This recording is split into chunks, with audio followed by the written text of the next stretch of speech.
Saving lives, preventing disease, and reversing disease. You are listening to Dr. Richardson On Call, brought to you in part by the Atlanta Clinic of Preventive Medicine, William Richardson, MD. This program is not being used to make diagnosis, administer treatment, prescribe medications, or order tests. The information contained is provided as an educational service. This program is not a replacement for the relationship you have with your healthcare provider.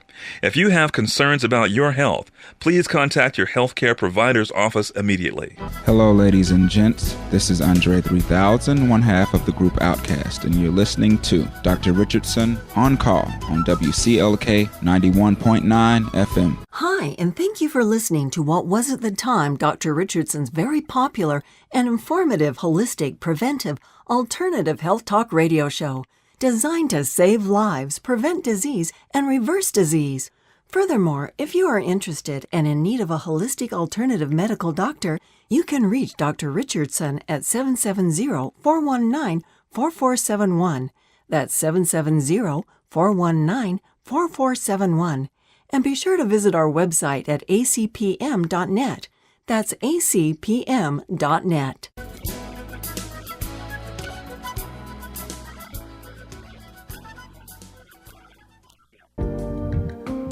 Hello, good evening. I'm Dr. William Richardson, and I'm inspired and honored to be your host on WCLK's Community Health Forum this evening. And each month we're on the air, from the 6 to 7 o'clock hour every first and third Wednesday. And we take in-depth and stimulating look at the major health issues facing our community today. We give up-to-date, compelling facts, figures, and statistics about many topics, from mainstream medicine to holistic healthcare. Most importantly, we offer extensive recommendations on quality medical care, disease prevention and treatment, nutrition, diet, vitamins, minerals, cleansing, and detoxification, as well as herbs, lifestyle, internal, external cleansing, natural, alternative, and complementary therapies.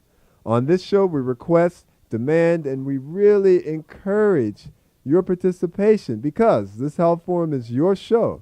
So we require and appreciate and really need your input. Go on and when the right time is coming up, ask your important questions, give your valuable commentaries on the major health issues facing our community today. And I'm your host, Dr. William Richardson, a board-certified medical doctor with over 16 years of experience in preventive, nutritional, and family medicine. My role on this show is to facilitate our listeners in the how and why of making intelligent health choices in medical care, nutrition, diet, herbs, vitamins, exercise, etc. Also, as always, I'm joined in the studio by my brother John Richardson, who is the writer, researcher, and producer for the show. And I owe many thanks. Thank you, Brother John. And thank you, brother Dr. William Richardson. And welcome out there in Radio Land, as I, John Richardson, am also honored, inspired, and highly motivated to assist Dr. Richardson in expounding the benefits of preventive holistic medicine, healthy lifestyles, diet, nutrition, stress management, as well as complementary and alternative therapeutics. And we invite you to join us our next exciting show Wednesday, June 2nd at 6 p.m., where we will be discussing breast cancer, how to prevent it, how to treat it, a holistic comprehensive approach to breast cancer. Did you know that breast cancer is the number one most feared disease by women, number one occurring cancer in women, second leading cause of death in women, 5 new cases every 15 minutes, causes 1 death every 15 minutes. 1 out of 9 women will contract it. We will also tell you why breast exams and mammograms will never be successful at curtailing the epidemic of breast cancer in America. The reason is it doesn't deal with the causes. It's only a screening procedure, but that's what you hear about most in the media. And, of course, we will explore the causative risk factors leading to the development of breast cancer.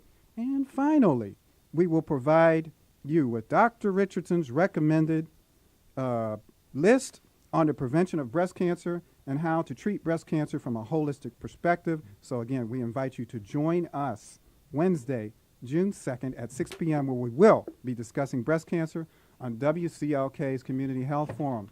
So we invite you to be there for that. Also, I want to mention that Dr. Richardson and myself have written a 5,000-word feature article in the World Health News, and it's entitled "The Causes and Cures of Diseases."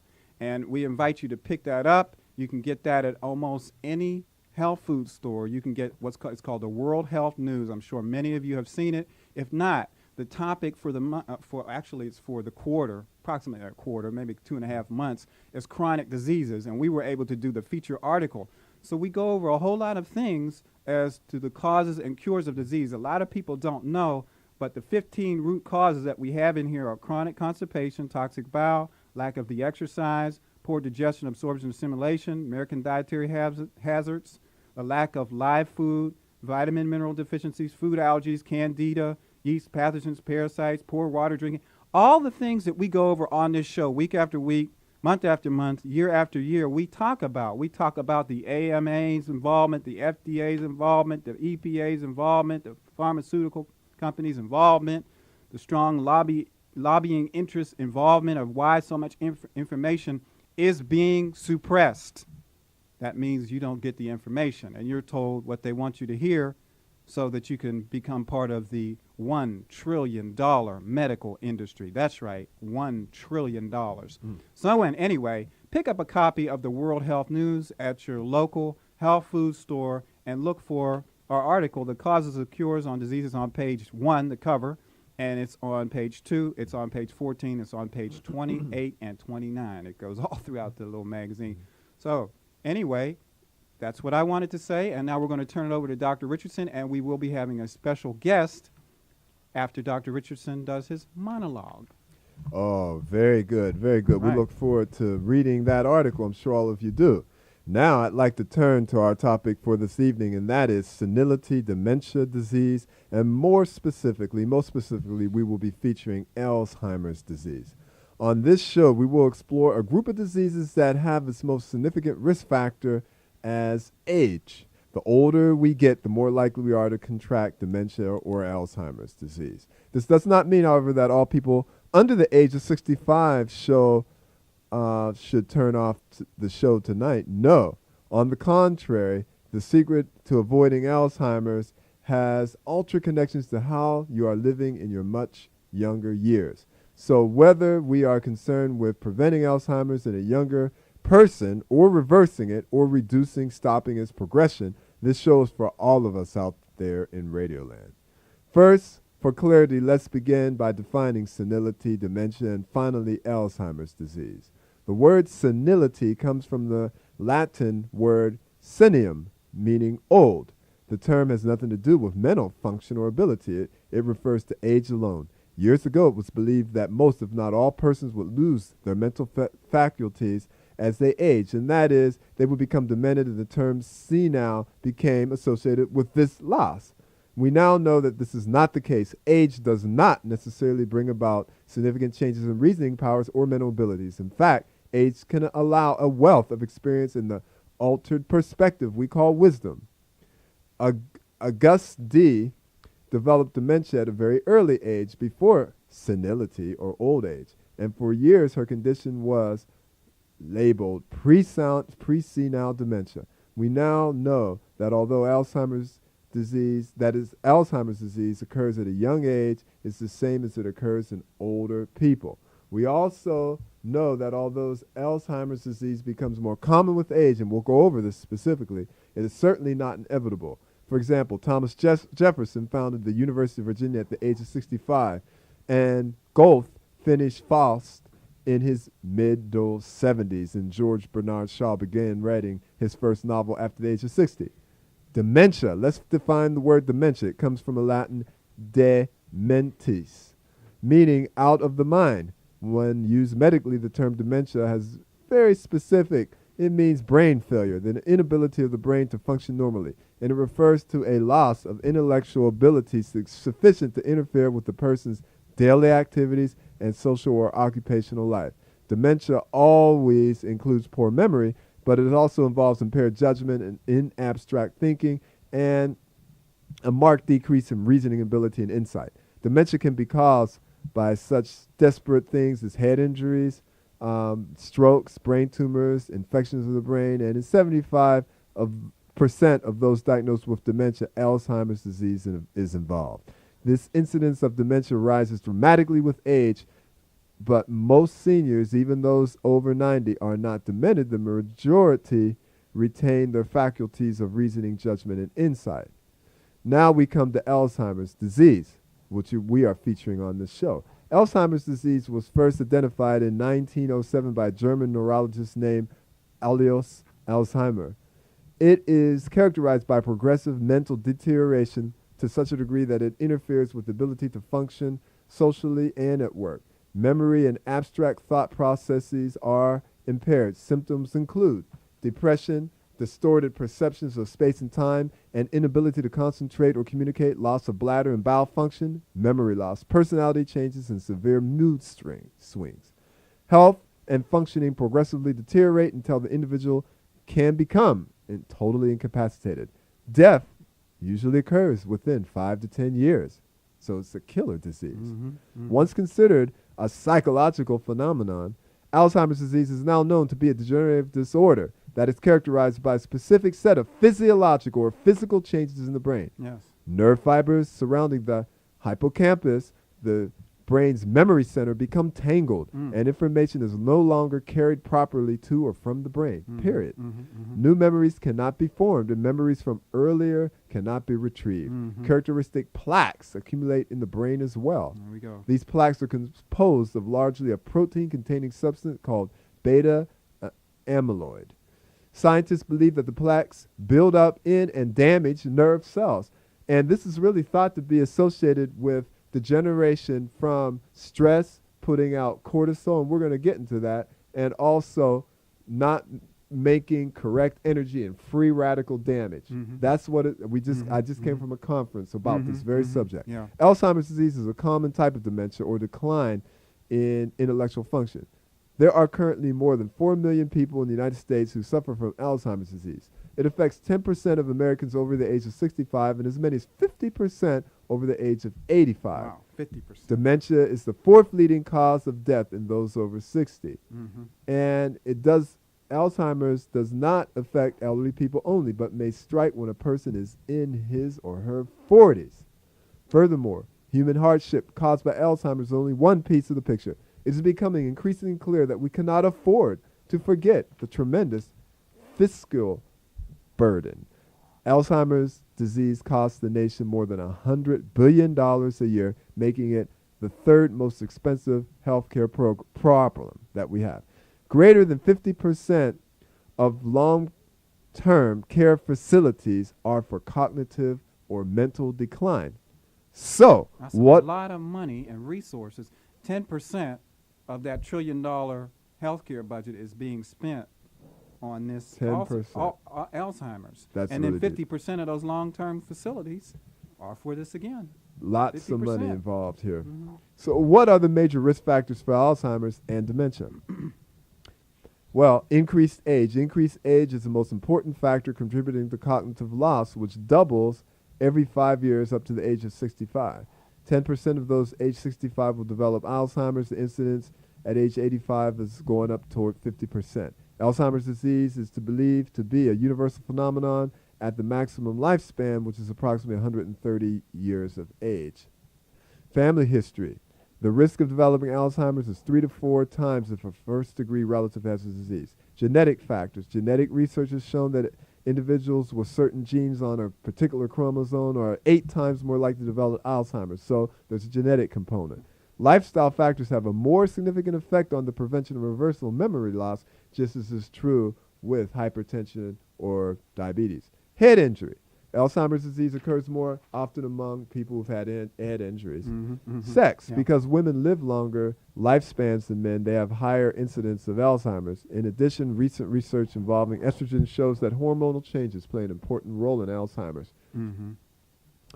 So if you're estrogen deficient, then you have a higher increase of getting Alzheimer's. So please save your ovaries if possible. I was reading also that men don't have, estrogen fluctuations, and what was I was seeing some information about estradiol that the men had more at an older age than the women or something like that. It was some confusion, but the men don't have that problem Right. So they wouldn't suffer as much as from this connection. Right, right. And that's because the ovaries are so used to making it, and actually men make estrogen too from the fat in the adrenal cells. Educational level, the risk of developing dementia decreases with the number of years of formal education. So research suggests that mental activity through life is neuroprotective. So keep on doing your crossword puzzles. Yeah, and like everything. grandma, right? Yeah, it's helped. Dietary fat. To examine the possible role of diet in memory This loss, is big. especially Yeah. Alzheimer's, researcher Grant surveyed 19 epidemiologic community-based studies from a group of more than 100 studies in 11 countries. Results show that dietary risk factors for Alzheimer's include fat and total calorie consumption.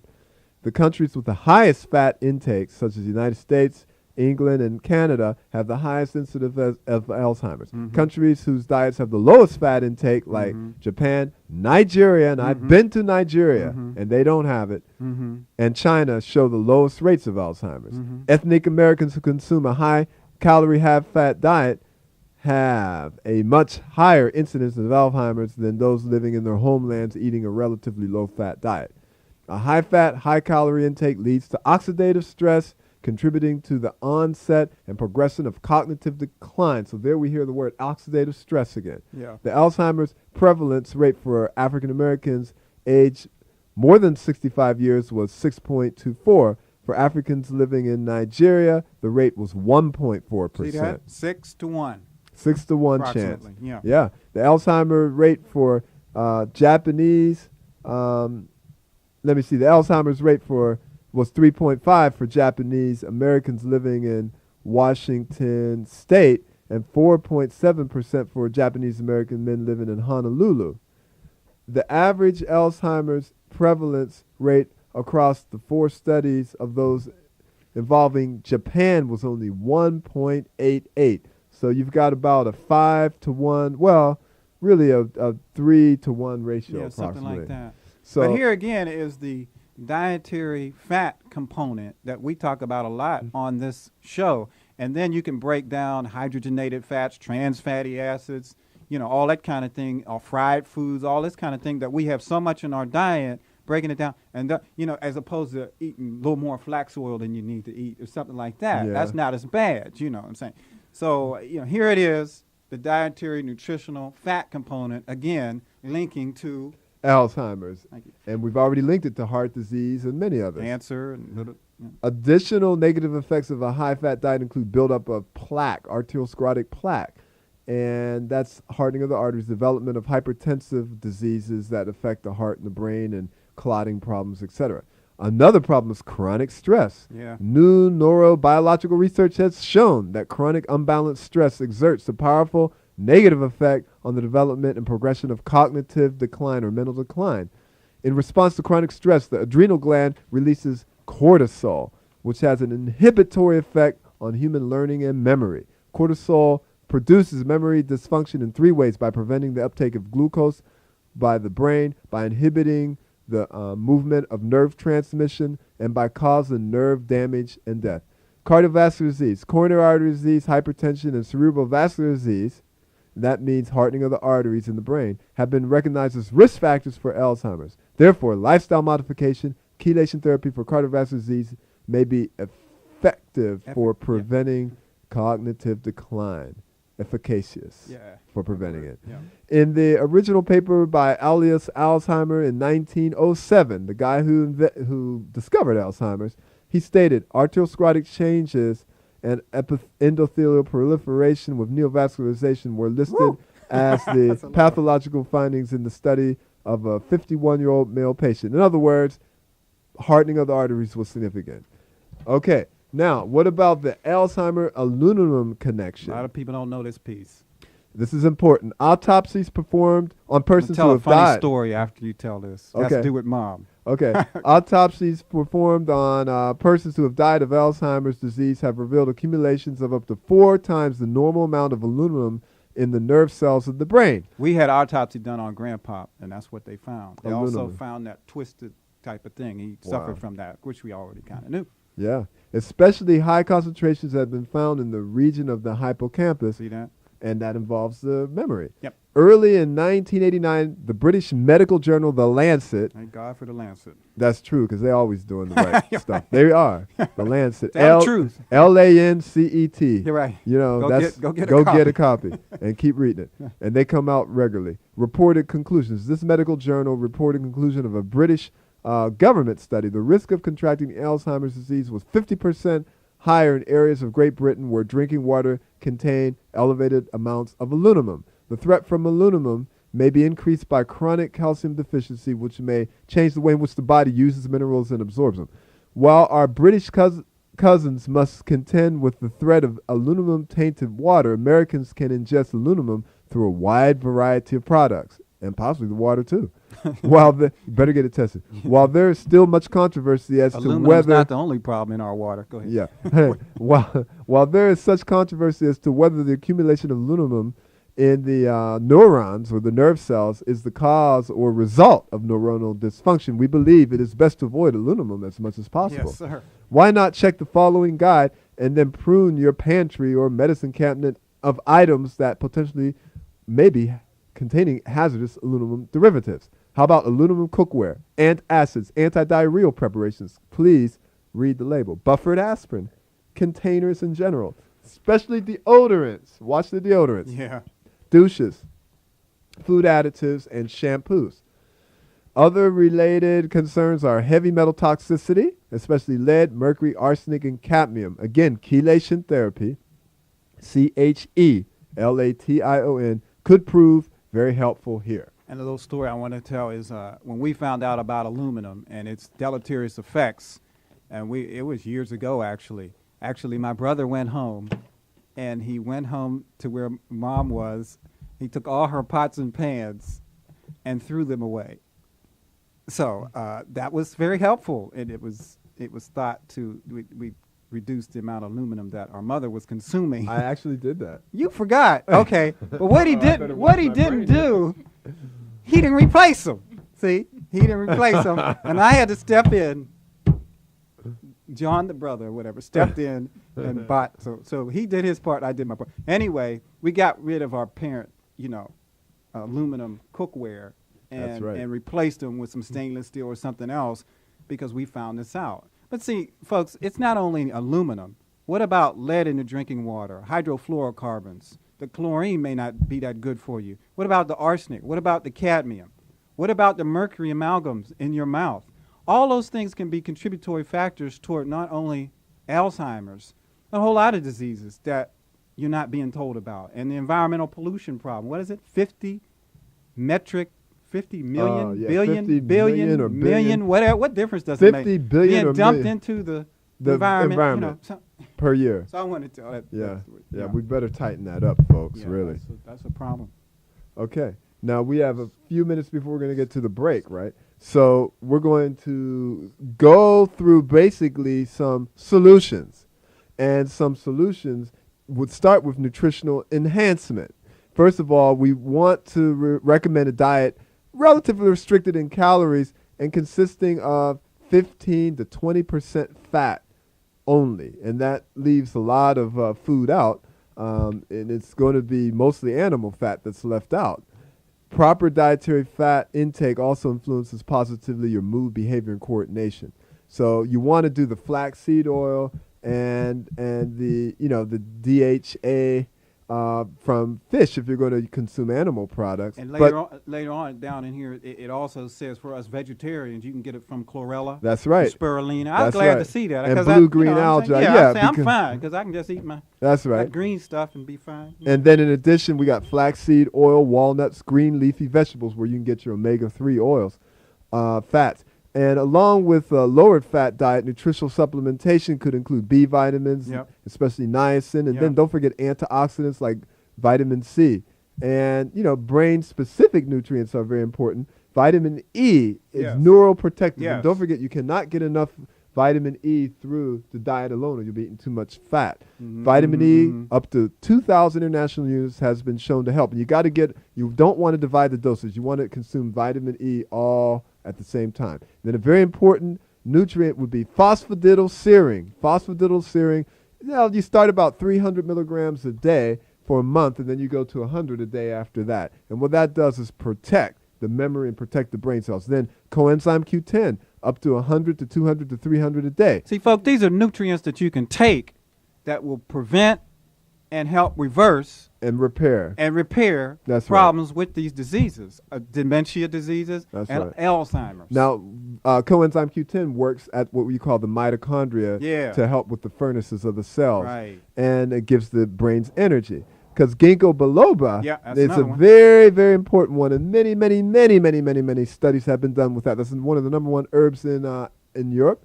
And it is for Alzheimer's quite specifically. Ginkgo biloba. Then meditation is very important. Stress relieving meditation recommended for all patients. Why? Because it decreases the cortisol level. I just did a hypnotherapy session for a cancer patient in my clinic just now. And not to mention, like you said, hypnotherapy, Tai Chi, massage, yoga, reflexology, deep breathing. Do it every all that day. thing. Don't All that take a thing. yoga course and do it once a week. Do it every day. Right. Mind-body exercises like aerobic conditioning and shucks, just on and on. And then there's brain-specific nutrients or medicines like L-diphreno or, basically it's an inhibitor of monooxidase type B. And anyway, They call that a smart drug, it's right? a smart drug, and it really does help Alzheimer's, A lot of people period. don't know that. And that needs to be used. And then also it's been observed that women, if they're really deficient in estrogen, they could be helped by Alzheimer's by estrogen replacement therapy. And of course, we use the natural one from the soybean That's right. and the That's right. yam instead of horse extract and synthetics. Right.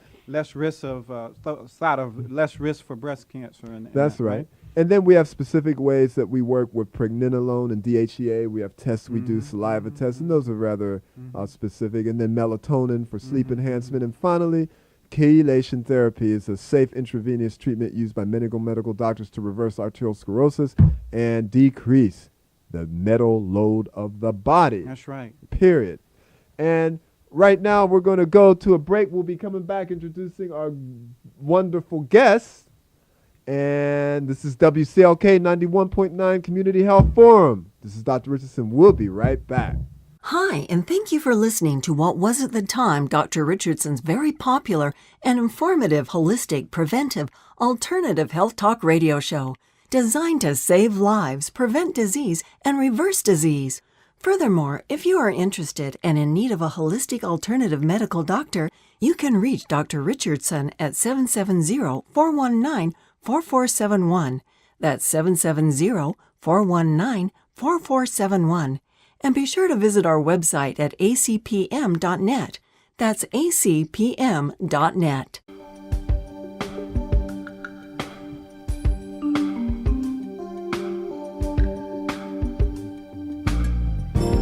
Yeah, we're right back with this show on Alzheimer's and dementia. This is Dr. Richardson and my brother John. Tonight, folks, we're talking about Alzheimer's, I pronounce it 7 different ways, Alzheimer's disease, dementia diseases, the diseases of getting older and this type of thing, and what you can do about it, how you can prevent it, how you can reverse it, how you can deal with it holistically. There are some pharmaceutical drugs that aren't too dangerous to use for that. A lot of people don't know about, and definitely a lot of nutritional supplements, stress management, cardiovascular issues, this type of thing. So to complete our show out, what we're going to do is introduce a guest. And the guest tonight is Miriam Pulliam. And she is our guest tonight, and she is a member of the Alzheimer's Association Speakers Bureau. She's a contributing writer to Southern Lifestyles magazine. She's also author of a great book, which I have, and I have read and I have it. She was nice enough to send me a copy, but it's called The 10 Tips for Caregivers of Seniors, a Consumer's Guide. So this is an individual that has done a lot of work on the other end of it. That is, what do you do if you have a family member or someone you care dearly about that is afflicted with this disease or diseases? What do you do? So without further ado, what I'm going to do is introduce our guest. Welcome, Mary. Thank you. And you know, John, it was really good to come here tonight and talk on behalf of caregivers who might be working with an older adult who has Alzheimer's, but it was also good to hear you and Dr. Richardson talk about all the things that can be done to prevent or to help the disease and not make it any worse. Right. So I'm really happy to be here tonight. Good. Thank you. One of the other things that people can do or family members can do on behalf of older adults who might have Alzheimer's or just might be involved with normal aging is get involved with not only caregiver support groups, but illness-specific groups specifically. You know, they need to know they're not alone. There are 20 million caregivers of seniors, Wow. and many of them are caring for someone with Alzheimer's. 20 million. You know, usually in a situation of illness or normal aging, one person emerges as what's known as the primary caregiver. That's true. And they particularly need to know that they need to have to continue to ask for help from other siblings, relatives, neighbors, their church, home health agencies, and others who can pitch in. That help will allow the caregiver an opportunity to spend some time on themselves. And by doing that, they can do the best that they can on behalf of the older adult. That's right. A big problem that I see with caregivers is burnout. They're juggling so many things. They are a part of what's known as the sandwich generation as a result of the population living longer. And so they may have younger children that they're caring for. They may have older adults that they're caring for, as well as juggling a full-time job, making an effort to be promoted, and juggling social activities for each one of these groups within the family structure. So they want to make I'm getting sure. tired just listening. You know? And so as a result, they want to make sure that they're doing everything that they can, not only on behalf of that older adult, That's but right. also on behalf of themselves. It's a wonderful cultural mandate that many ethnic groups do take care of their own, but the caregivers need to make sure that they understand the importance of gradually putting together a plan that gives them rest, or what we call in the industry, respite. Yeah. Without that, they may become ill themselves, and then who's going to take care of that older right. adult? And not only that, not only that might happen, but they could jeopardize their job, and worse yet, they may become the perpetrators of elder abuse. You know, and the abuse could start very mildly with a sharp tongue, but it could escalate if the caregiver does not figure out a schedule that allows them to get some time off to be refreshed. You know, I hear stories of guilt all the time that's being laid on the caregivers whenever they deviate from their routine for even a short rest period. But, you know, you want to explain to your loved one that you need a break so that you can provide the high quality of care that they deserve, and that so that you can make sound decisions on their behalf for as long as they need you to. And who knows how long that's going to be, because it's very common now to live to be a centenarian. Yeah. Yeah. And, you know, and in order to do this, you can even use a third party, someone on the medical team, to assist you in sharing this very real concern. You know, the people that I interact with monthly at caregiver support group sessions say that the group really is like a second family. They have issues that bond them together, and frequently caregivers, you know, it keeps them from feeling isolated.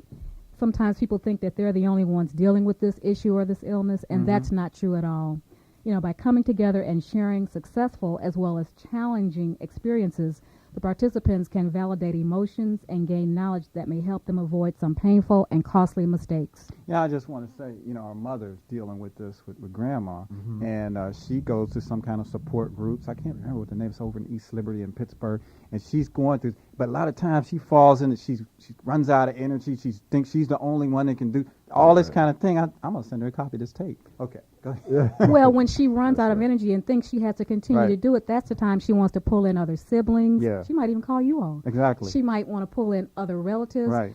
Most seniors and caregivers go to church. They can pull in other people there. There are a lot of people. That's right. I wear a badge all the time that says Seniors Matter, and Yeah. people come up to me all the time and give me their phone number because they want to do something on behalf of seniors. So there are a lot Where of can people. we get those badges? I need one. Well, I'll make sure you You get may- one. right, okay. There are a lot like of people that. that want to do something on behalf of seniors because maybe they don't have parents any longer or grandparents. But if they ever did have them, they know their That's value. the correct attitude and that appreciate society being needs around to them. take. You That's true. Participate even if you don't have. So when you think about getting involved with caregiver support groups, you might be wondering, well, how do you go about doing that? Well, we talked about the Alzheimer's disease, but there is also an Alzheimer's Association, and they also have a caregiver support group that would be great, and they have them throughout the city and throughout the country. Your church, as I mentioned earlier, ask senior communities if there's a senior center, if there's an assisted living community, and I don't know about you, but where I live, there's an assisted living community all of a sudden on almost every corner. Yeah. And one of the That's things that right. I encourage them to do to separate themselves from the guy from the community down the street is to start a caregiver support group. What better way to get people into the Oh, yeah. community That's and a to also brilliant get a idea. feel for who's there and who needs these services, and why not let them see your community while you're there. Yeah.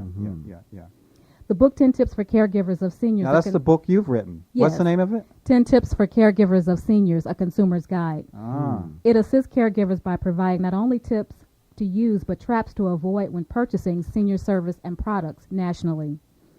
You know, I've been told that the journal and the personal almanac section is extremely helpful as well, because it allows you to paint a written portrait of the older adult, not just as a medical specimen, but it gives them a chance to put in writing what their favorite foods are, what their favorite hobbies are.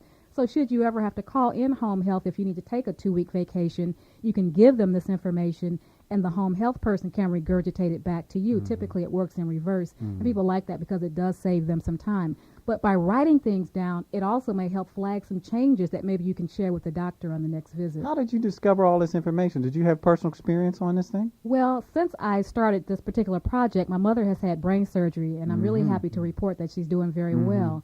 But I am a long-distance caregiver, and so as a result of feeling the frustration of not knowing what to do, I started doing research, and from that research came the book. Yeah, because it sounds like all the things you're saying is a very humanistic, sensitive, empathetic approach.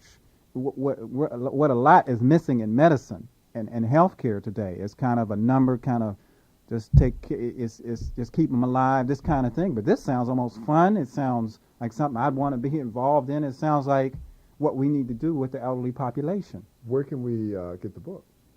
Well, you can reach me directly, but for tonight, I think you want to call the hotline. Yeah, all those interested in Marion Pulliam's book, 10 Tips for Caregivers, was it of seniors? Caregivers of Seniors. Of seniors, yeah, A Consumer's Guide. Just call our health hotline, leave your telephone number and address, and we'll see that you get in contact with. In fact, we'll give you her information, and she'll send a package to you or something like that. Is that? Yes. Okay. I can give them more specific information on how they can get the book. Okay. What I want to do is open up the phone lines and then come back with you. You have a few more words while the phone lines are filling up, and then go that way. Tonight, folks, we're having a nice discussion about Alzheimer's disease, dementia diseases that come with age as the major risk factor, but to know that there are things that we can do at any age to begin building a process so that we're not even afflicted with this thing. And that's the fact, and that's the thing that you're not being told. Also, we have a guest tonight that will tell us what to do. So many of us have parents and that be afflicted with this, or grandparents, how to be sensitive, how to care for that, how to help the primary caregiver, and all this type of thing. She has, again, a book, 10 Tips for Caregivers of Seniors, A Consumer's Guide. So what we're going to ask you to do is call us. You can call us at 404-880-9255. That's 404-880-9255. Folks, we want your very important input on tonight's subject of Alzheimer's diseases, dementia diseases. What about your parents? What about your grandparents? What about your great-grandparents? What about some friends that you have are older? This type of thing. Give us a call. You know, you can call us on your home phone, your business phone, your cellular phone, your car phone, your pay phone, or someone else's phone. Just be sure to call us and let your voice be heard. You can call us at 880-9255, 880-9255. We encourage you to give us a call right now while the lines don't have much on it right now. Also, if you have another question about anything to do with preventive medicine or holistic health, you can also call us if you have a question on that. But tonight's feature is Alzheimer's diseases and dementia. Like I said, our parents, our grandparents, all this kind of thing. Give us a call at 880-9255. You had some other? Yes, and one of the other things that your audience might be interested in knowing about is how they can senior sensitize the home, you know, because, as I said, it's a wonderful cultural mandate to want to take care of our own. Also, a lot of seniors are in a home that's more than 20 years old. Mm-hmm. So think about doing some things like senior sensitizing it by putting a wheelchair accessible ramp as an entrance, a kitchen sink they can sit under, waist-high planters for people that like to play in the dirt. Now, your book has a lot of this in it? Probably has all of it in it. Mm-hmm. Okay. And things like that. Okay, that's very good. Well, we do have some calls. Folks, we invite you to call. We do have a couple lines open. The number is 404-880-9255, 404-880-9255. please give us a call right now. It's your calls and comments and questions that make this show successful. So please get involved right now. Let's get involved with our seniors and talk about our mothers, fathers, grandparents, all this kind of thing, what we can do if they're afflicted with Alzheimer's, dementia disease, all this kind of thing, senility. And one day we'll have to face that, folks. So we're going to run to our first call. Again, the number here is 880-9255, an ideal time to get in and give us a call. Caller, are you there? Yes. You're on WCLK with Dr. Richardson. Thanks for calling. Hello, this is Peter. I'm calling to get a bit of information. Your comments with regard to aluminum and that metal and its residing in the body and its relationship to the deodorants. Yeah. I've been using alum, which is a rock, Yeah. Yeah. in I know its that, natural form. Yeah. Is that okay, not okay? That's my first question. The second part of that is, I understand that the antiperspirant Right. deodorants Right. can also affect women, and the concentrations of toxicity in the lymph nodes, and it also That's causes right. breast cancer. That's right. right. That's right. And- I know that's a little off, but it's a two-part question That's that I'd fine. like to get answered. That's a good question. Yeah, that's an excellent question. The first part that I'd like to answer is the second part. Studies have definitely shown that more breast cancer is related in the outer upper quarter, and that is thought to possibly be related to the toxicity from the aluminum deodorant, especially the antiperspirants. Plus, you're supposed to perspire, so just use deodorant. And then secondly, the second part of the question is the rock. And I know what you're talking about, and it has some aluminum, something supposed to be natural. I don't know the answer to that question, and I would need to research that. The deodorant I use personally will not have any aluminum whatsoever, yeah, that no would question. be the way I would kind of bend. I have that rock too, and I've used it when I ran out of the odor a couple times, and it does work. But it's unknown as to whether that would be creating a problem because you are absorbing it in that area and that. So, So we really, we can't answer that specifically. Just but further investigation needs to be made then. yeah, I think so. Yeah.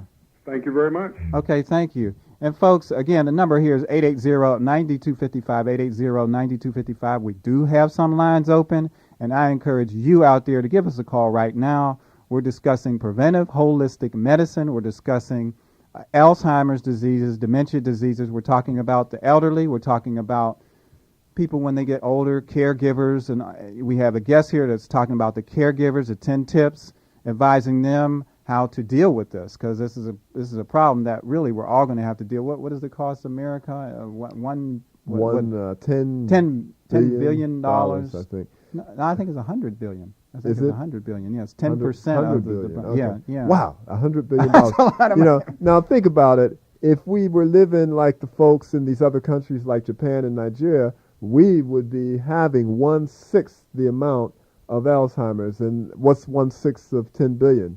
That's a lot less money. Yeah. And I've been to Nigeria, and I've talked to people there 118 years old and 115 years old, and they were doing pretty fine. They were a little slow, but they weren't I having, guess so, they weren't having so many problems. I heard about this man in Yemen, in the Saudi Arabia Peninsula. He is 138 years old and looks like he's 70, walks everywhere, has a very sharp mind. Wow. Now that's where it's at. So what happened here? What's going on?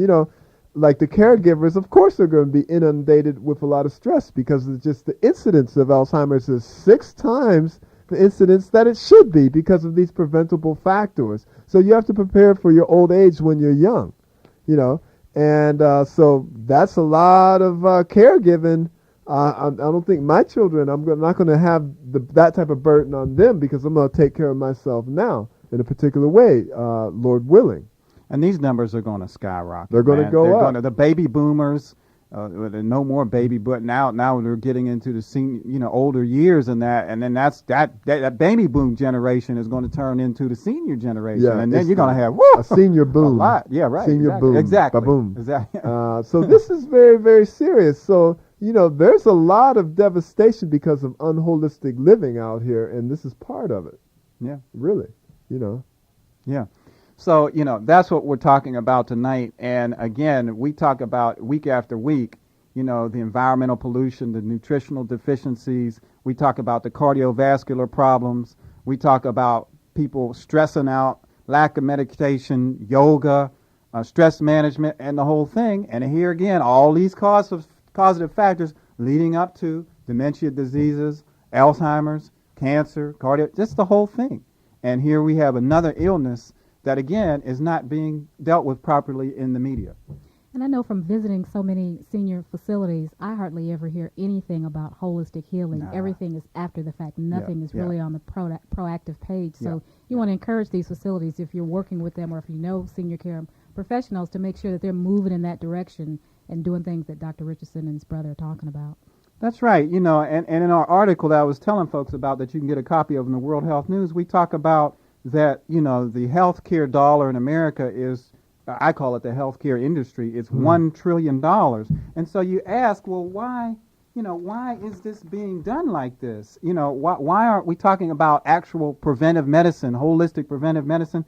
And you have to understand that doctors, a lot of them mean well when they go to medical school, but they're not getting any training in diet, nutrition, and the holistic healing arts. And basically, unfortunately, being brainwashed and programmed to push drugs, suppress symptoms, zap it, burn it, nuke it, poison it, and put people in hospitals. And that's the mentality, not of all doctors, but too many. That's right. And then you have to look at how the FDA, the AMA, the EPA, and the pharmaceutical companies and the strong lobby interests and the hospitals are basically censoring information and alternative approaches that really will help you heal your body and avoid illnesses, and they're not dealing with all these things. And that's what we talk about. And this is scientific evidence. This is free radical molecular medicine, clinical nutritional biochemistry, applied toxicology, just preventive and environmental medicine. There's psychoneuroimmunology. There's science behind what we're talking about,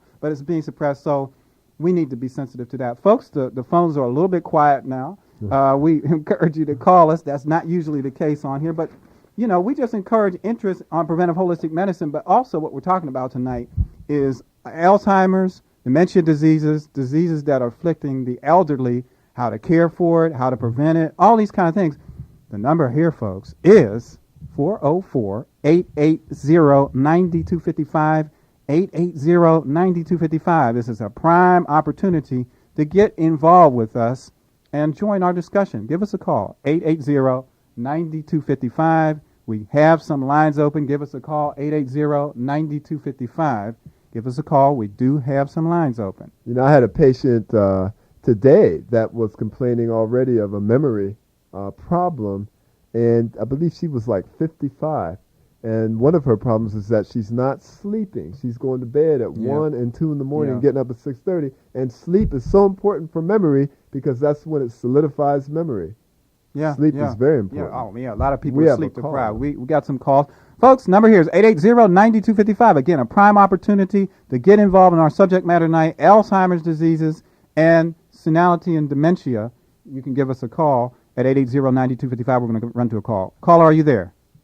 Hello. You're on WCLK with Dr. Richardson tonight. Thank you for calling. Hi, I just wanted to say to Marion, hi, and congratulations on the book because it is really needed. This is Michelle Haygood and Carl Haygood wishing you the very best of luck.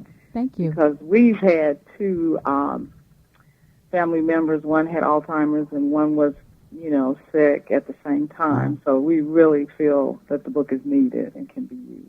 Thank you. Good luck. Thank you. Very good book.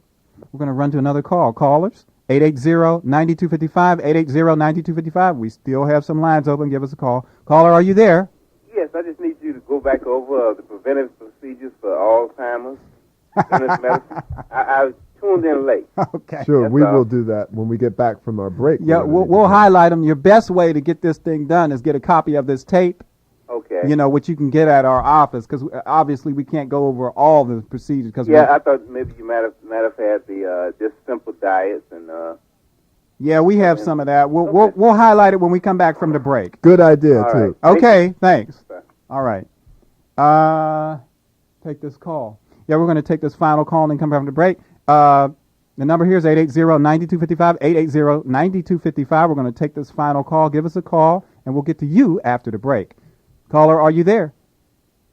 Oh, You're on WCLK with Dr. Richardson. and I do have a question, a general question about Alzheimer's. Yeah, quickly. You were saying Alzheimer's is preventable, or there are things you can do to try to forestall it? Both. We're saying both. Yes. And we say it's preventable because Nigeria, for instance, has 1/6 the rate of Alzheimer's as we do here. 1/6. And that means it's preventable, just like hypertension. And cancer. Okay. And it's probably 85% preventable, to be blunt. I've heard you say that a couple of times, but I didn't hear anything that was. What kinds of things can you do to prevent that? We're going to go over that When we come back from the when we break. come back from the break. So keep Okay. listening. All right? Good deal. Thank you. Okay, we're going to go on a break now. This is Dr. Richardson, John Richardson, and Marion. And we will be back from the break in a minute. See you there. Hi, and thank you for listening to what was at the time Dr. Richardson's very popular and informative holistic, preventive, alternative health talk radio show, designed to save lives, prevent disease, and reverse disease. Furthermore, if you are interested and in need of a holistic alternative medical doctor, you can reach Dr. Richardson at 770-419-4471. That's 770-419-4471. And be sure to visit our website at acpm.net. That's acpm.net.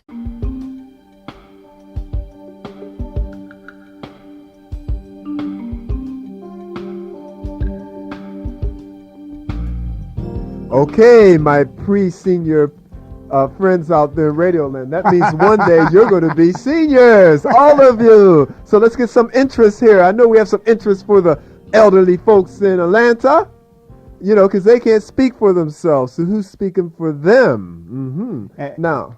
Yeah, and what we notice is normally the lines are jammed when we bring up different topics or whatever, I guess, concerning, the younger folks or whatever, but we got less response on this show, and that's okay, but it's just bringing the awareness. And we were talking to Miss Pulliam here, and she was saying that's why she wears T-shirts and have signs on her, shirt saying "Seniors Matter" and all this kind of thing, because it's an ignored thing in our society. Yeah. People are in denial about the fact that they are aging, and they don't want to think about it. I know when I go out and I speak and I ask who are the seniors in the audience, nobody wants to identify with that category.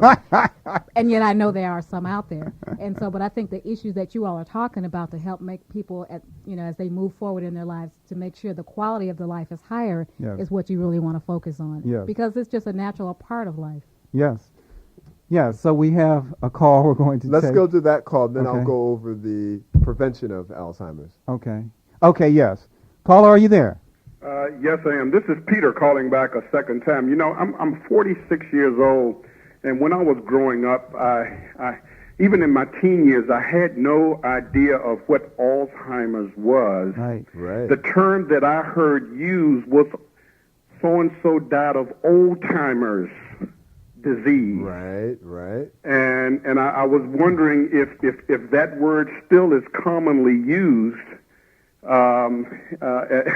if you still hear that term, if it's a colloquial type of a term that's still used. People think old timers is something separately and totally different from what Alzheimer's is. Right. I mean, it almost rhymes. It does, but it's probably just one and the same. But then I just want to mention that, you're 46, I'm 45. We're all 40-something in here. Maybe the lady's 30.